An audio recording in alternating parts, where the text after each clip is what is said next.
नमस्कार साथियों, मार्गदर्शन एजुकेशन सेंटर पर आपका स्वागत है।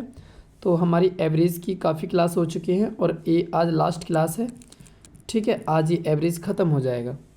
तो और आपकी जानकारी के लिए बता दूं, आपको वैसे तो मालूम हो गई होगी कि वैकेंसी जो एसएससी की जीडी की थी वो 25,000 थी। अब वो इंक्रीज़ कर दी गई है, बढ़ा दी गई हैं और अब 45,000 कर दी गई हैं। और आपके लिए बहुत ही बेस्ट अपॉर्चुनिटी है, बहुत अच्छा मौका है, गोल्डन चांस है। तो इसके 10 जनवरी से एग्ज़ाम है और आपके दिसंबर के लास्ट में आपको एग्ज़ाम सिटी देखने को मिल जाएगी।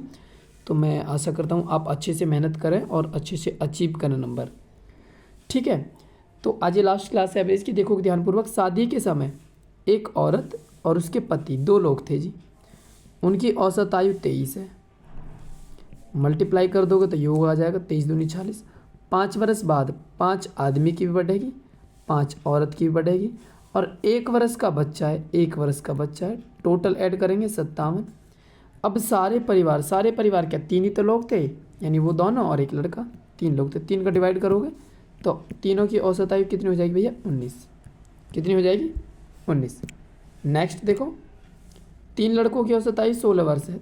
3 लड़कों की औसत आयु 16 वर्ष है, तो टोटल योग कितना हो जाएगा? 16 × 48। ठीक, अब सबसे छोटा कौन है इसमें? 4। टोटल योग यानी 5 7 12 4 16। और कितना योग था सभी का? यानी 48। 16 × 48, 4 × 12। तो कितनी उम्र हो जाएगी सबसे छोटे की? 12। नेक्स्ट, एक परिवार में 6 पुत्रों की औसत आयु 8 वर्ष। 6 पुत्र है, औसत आयु 8 वर्ष, टोटल योग 48।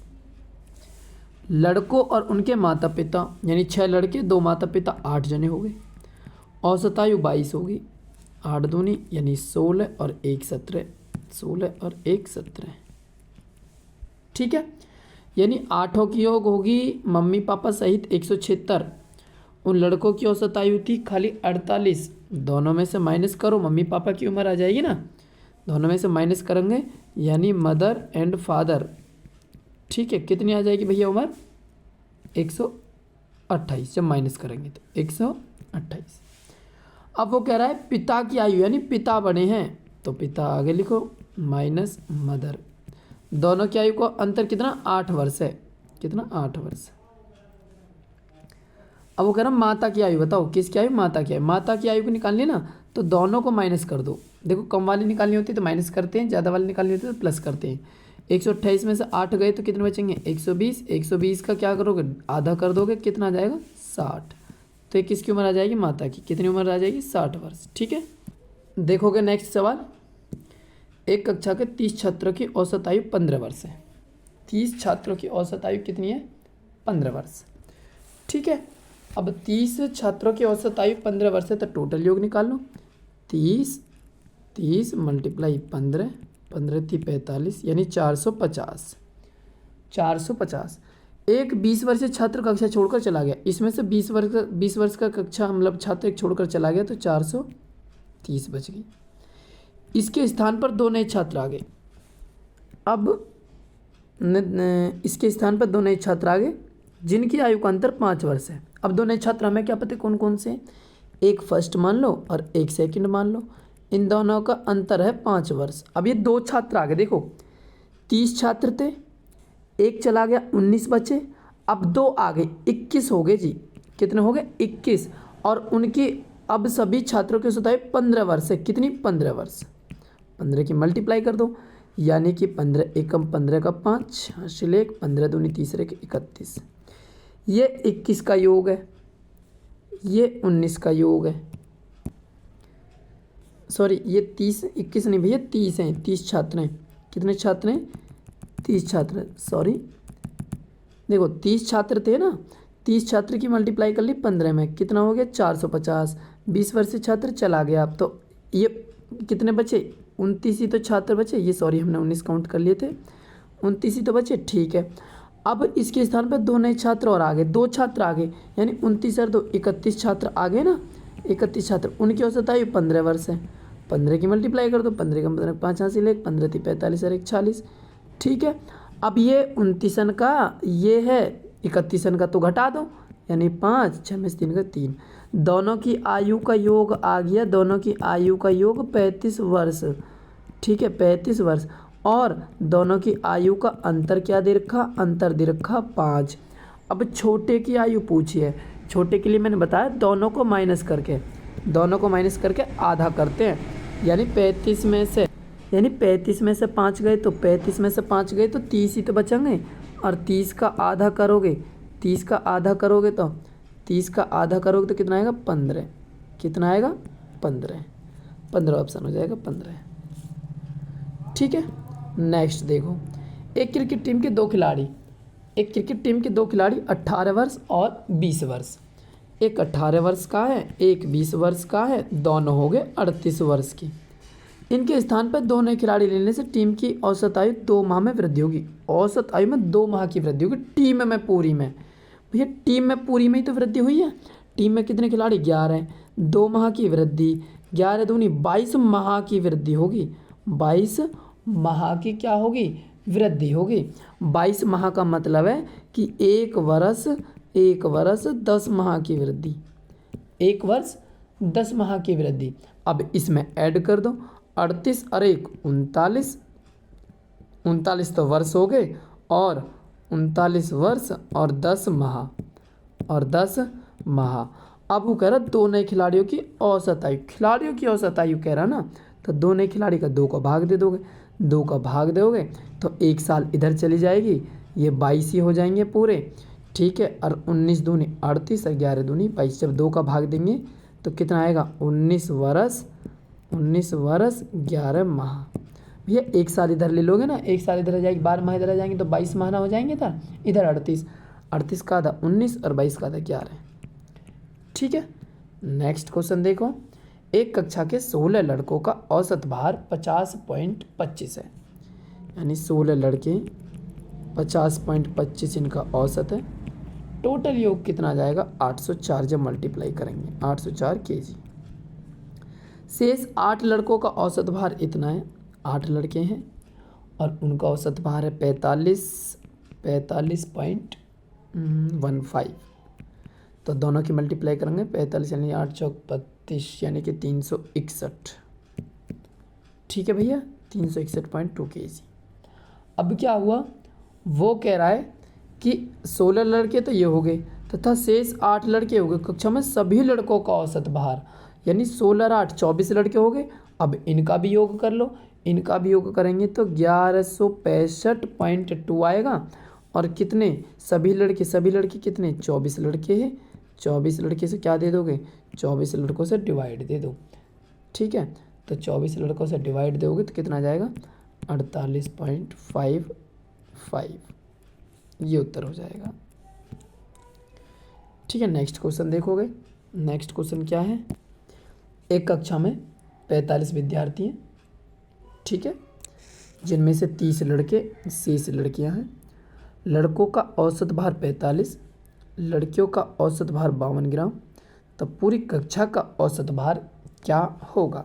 देखो 30 लड़के लड़कों का औसत भार 52 kg, ठीक है। तब तो योग कितना हो जाएगा 1560। लड़कियां कितनी बची, जब 45 में से 3 लड़के तो 15 लड़कियां बची। लड़कियों का औसत भार 45 है, 15 पंजे 75, 15 चौका 60, ठीक है। अब ये हो गया 15 60 775, ये लड़कों का योग है, लड़कियों का योग है। टोटल कितना हो गया, टोटल हो गया 2235। अब पूरी कक्षा में कितने बच्चे थे 45, 45 से काट लो, 45 से काटोगे तो यानी 49.67 आएगा। लेकिन उसने बोला औसत भार लगभग में, भैया जो पास में कौन सा है 50, तो 50 kg हो जाएगा इसका सही, ठीक है। लगभग का मतलब आसपास। 8 लड़कों के समूह में से एक लड़का चला गया, 56 किलोग्राम भार वाला नया लड़का समूह में सम्मिलित हो गया, ठीक है। देखोगे ध्यानपूर्वक, 8 लड़के थे इस समूह, और इस समूह के औसत भार इतने की वृद्धि हो गई। 8 लड़के थे, अब उनका औसत भार हमें पता नहीं, लेकिन इतने की वृद्धि होगी 2.5 की 8 लड़कों में, तो 25 अट्ठे 200 यानी 20 किलोग्राम की क्या हुई वृद्धि होगी, 20 केजी की वृद्धि होगी, क्योंकि उसने वृद्धि की बोली है। 56 किलोग्राम वाला लड़का चला गया, 56 किलोग्राम भार वाला नया लड़का, अच्छा 56 किलोग्राम भार वाला नया लड़का समूह में सम्मिलित हो गया। अब एक बात बताओ, ये 56 केजी का नया लड़का आया और एक लड़का चला गया, इस समूह के औसत भार में इतने की वृद्धि हुई, यानी इसे आने पे वृद्धि हुई है, इसे आने पे वृद्धि हुई है, तो जो पहला वाला लड़का होएगा वो कम का होएगा। किसका होएगा? कम का। कम का ही तो होएगा। तो वो कितना कम का है, कितने की वृद्धि हुई? 20 की वृद्धि हुई, तो 20 कम कर दो ना, 56 में से 20 गए तो 40 किलो का है जी वो लड़का। 40 क्यों, सॉरी 36 किलो का, 36 किलो कहाँ बग गया पेज, हाँ 36 किलो का। बताओ कोई समस्या? क्लियर है? नहीं समझ आया फिर देख लो। 8 लड़के जी, और उनमें एक नया लड़का, यानी एक लड़का चला गया और 56 केजी का लड़का आ गया, 56 केजी का लड़का आ गया। अब नए लड़के आने से समूह में वृद्धि होगी, यानी 8 लड़के 2.5 की वृद्धि होगी, 20 केजी की वृद्धि हुई, 20 केजी की। जब 56 किलो वाला लड़का आया तो पहला वाला कम का ही तो होएगा, कम का होएगा तो कम ही तो होएगा। कितने की वृद्धि हुई? 20 की, तो 20 कम कर दो ना, 56 में से 20 गए तो 36 हो गया, 36। क्लियर? नेक्स्ट, 20 लड़कों का समूह, उनकी औसत भार 89.4, 20 लड़के, उनका औसत 89.4 है, और 20 की जब 89.4 में हम योग निकालेंगे तो 1788 के करीब बैठेगा। ठीक है। अब क्या हुआ, बाद में ज्ञात हुआ एक लड़का 87 किलोग्राम भार के स्थान पर 78 किलोग्राम वाला पढ़ लिया गया। ठीक है। अब देखो, यानी 87 की जगह 78 पढ़ा, कितना पढ़ा है? 78, 78 है तो कम कर दो, 78 ले लिया हो तो उन्होंने, हटा दो वहाँ तो बिल्कुल 78 हटा दिया, जो लेना है वहाँ ले, हमें कौन सा लेना है? 87 लेना है। कितना लेना है? 87 लेना है। तो जब यहाँ में इसे कम करेंगे, यानी 1708, फिर 87 जोड़ेंगे तो 1797, 1797। कितने लड़के हैं जी? 20 लड़के, 20 से भाग दोगे तो 89.85। नेक्स्ट, किसी बल्लेबाज ने 12वीं पारी में 63 रन बनाई, 63 रन बनाई, 12वीं पारी में 63 रन बनाई। उसके रनों की औसत वृद्धि 2 रन की वृद्धि हो गई, औसत में वृद्धि हुई है 2 रन की। 12वीं पारी भी खेलने के बाद तो हुई है, तो हमें तो 11वीं पारी को तो पता ही ना हो जी औसत। 11वीं पारी में मान लो उसने बनाए कितने रन, आर रन ही मान लो, आर ही रन बनाई, हमें पता ही ना कितने रन बनाई। 11वीं पारी में उसका औसत आर है। अब 12वीं पारी में क्या हुआ, उसके 2 रन की वृद्धि होगी औसत में, तो यानी आर प्लस 2 रन। ठीक है, औसत है भैया, औसत, ये भी औसत, ये भी औसत। तो 12वीं पारी में 63 रन बनाए भैया। 12वीं पारवी के योग में से अगर मैं 11वीं पारवी का योग हटा दूँ, हैं 11वीं पारवी का योग हटा दूँ तो 63 रन जब ही तो आएंगे। यानी 12वीं पारवी का योग निकालोगे तो 12 मल्टीप्लाई आर प्लस 2, ये 12वीं पारी का योग हो। घटा दो 11 पारी के योग, 11 आर, कितने आएंगे? 63 रन बनाए। 12 की आर में मल्टीप्लाई करेंगे 12 आर, और 12 आर में से 11 आर जाएंगे तो 1 आर बचेगा, और 12 दूनी कितना हो जाएगा? 24 बराबर 63। 24 दूसरी तरफ जाएगा तो, यानी 63 में से 24 गए तो, 63 में से 24 गए तो भैया कितने बचेंगे? 39 रन। तो उसके भैया क्या, यानी कि 39 रन किस में है? 39 रन उसके आर रन, आर की वैल्यू आई है ना 11वीं पारी में 39 औसत उसका।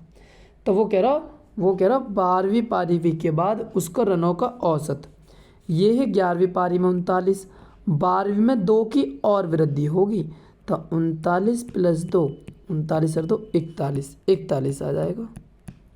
ठीक है। नेक्स्ट, जैसे कि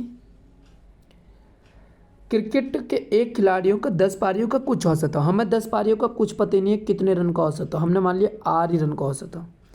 11वीं पारी में उसने 108 रन बनाए, 108 रन बनाए 11वीं पारी में, और उसकी औसत रन संख्या में 6 की वृद्धि हो गई। 6 की क्या होगी? वृद्धि। अब देखो तुम, तो 11वीं पारी में भैया कितने रन की औसत होगी? 11वीं पारी में कितने रन की औसत होगी? यानी कि जब उसने 108 रन बनाए यानी 6 की वृद्धि होगी। क्लियर है? अब 11वीं पारी के योग में से 10 पारी को योग घटा दो। 11 आर प्लस 6 माइनस 10 आर बराबर कितना आ जाएगा? 108। 11 आर 10 आर 1 आर 11 छिंग 66 बराबर 108। 100 अब प्लस का 66 दूसरी तरफ जाएगा तो माइनस 66।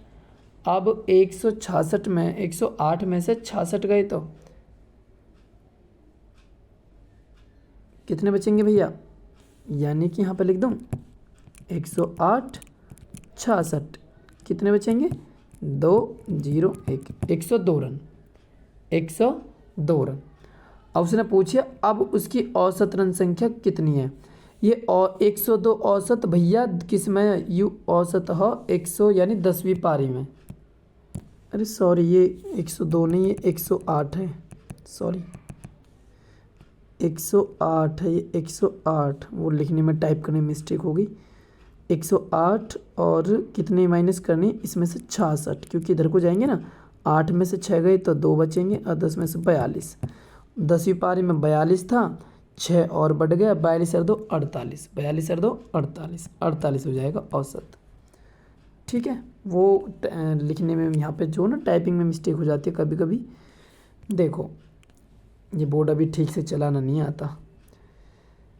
एक क्रिकेट मैच में 6 खिलाड़ियों की औसत रन संख्या कितनी थी? 36। देखो ये आप खुद करोगे, बिल्कुल सेम टू सेम कॉपी है, बिल्कुल कॉपी है। मैंने इसी वजह से रखा है, ऊपर वाले की कॉपी है, खुद करोगे।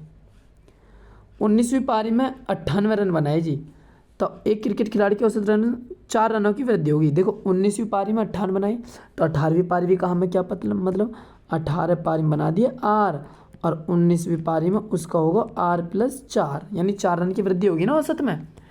अब 98 रन बनाए 19वीं पारी में, तो 19वीं पारी को योग निकालो मल्टीप्लाई करके और 18 को घटा दो, यानी 19। अब तो समझ गए हो गए, यानी 19वीं पारी को योग होगा माइनस 18 पारी को या घटा दिया, कितने नंबर कितने रन? 98। 19 आर में से 18 गए 1 आर, 19 चौक 76 और प्लस 76 दूसरी तरफ जाएगा माइनस 76। 98 में से 76 गया तो कितना बचेगा? 2 2 22। तो उसने कहा 19वीं पारी के बाद औसत रन कितना होगा? 19वीं पारी में 4 रन की वृद्धि होगी। 22 और 4, ये तो 22 तो 18वीं का ही तो आया है अभी, 4 और जोड़ तो 22 4 26, 26 हो जाएगा भैया। कितना? 26। सेम टू सेम है सारे के सारे। एक क्रिकेट मैच में पहले 10 ओवर का रन रेट कितना है? 10, ये भैया 3 पॉइंट है, पॉइंट रन रेट कितना है? 3.2 मल्टीप्लाई करेंगे यानी कि 32 रन आ जाएंगे। 10 ओवर में उनके 32 रन बन गए। 282 रन बनाने का लक्ष्य है, तो 282 रन बनाने का लक्ष्य है, 32 बन गए। अब माइनस कर दो तो 250 ही तो रन और बनाने। अब ये 250 रन बनाने लक्ष्य को पूरा करने हेतु 40 ओवर के लिए रन रेट क्या होगा? ये 250 रन कितने ओवर में बनाने? 40 में बनाने। 0 से 0 4 से भाग देंगे तो 4 6 24 और 2 5, 4 2 5 ये आ जाएगा। नेक्स्ट, एक बल्लेबाज में 51वीं पारी में कुछ रन बनाता है, हमें पता ही नहीं क्या रन बनाना है 51वीं पारी में। उसका औसत 59.6 से बढ़कर 60 हो गया। ठीक है, तो 51वीं पारी में पूर्ण रन बनाता है, उसका रन रेट 59.6 से 60 तक बढ़ गया, 60 तक हो गया, यानी 51वीं पारी में तो 60 होगा औसत, और उसको 50वीं पारी में जो है वो 59.6 ही है। नहीं आई बात समझ में?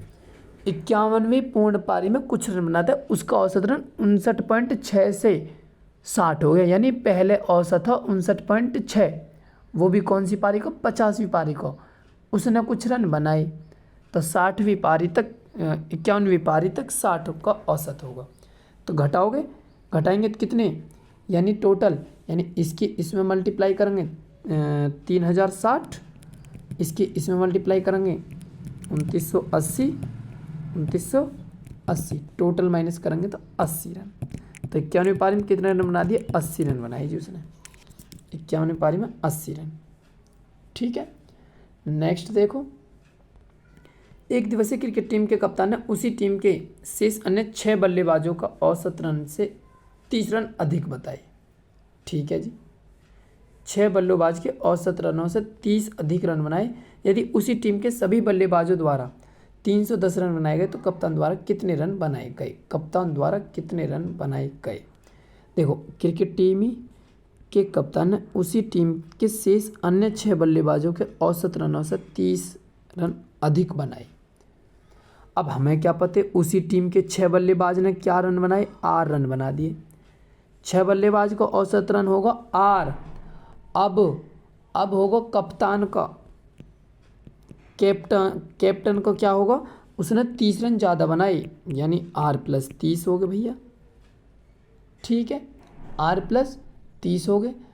अब वो कह रहा यदि उसी टीम के सभी बल्लेबाज द्वारा 310 रन बनाए, टोटल 310 है, तो यानी कि देखो इनको योग करेंगे तो 6R होगा, 6R होगा। ठीक है, इनको योग करेंगे तो R+30 होगा, और टोटल दोनों ने मिलाए के 310 रन। 6R और 1R 7R, और 30 उधर चला जाएगा, यानी कि 310 में से 30 माइनस जाएंगे तो 280, 7 चौक 28, R बराबर 40। कप्तान के पूछें, कप्तान के 30 ज़्यादा आए और तो 40 और 30 70, कितना आ जाएगा 70। समझ लो, क्रिकेट टीम के कप्तान है उसी टीम के शेष 6 बल्लेबाज, उसी टीम के 6 बल्लेबाज है, हमें क्या पता है क्या रन बनाए, 8 रन बनाए। अब कप्तान ने 130 रन ज़्यादा बनाए, R+30 रन हो गए कप्तान के, तो कप्तान के R+3, टीम के 6R, टोटल 310।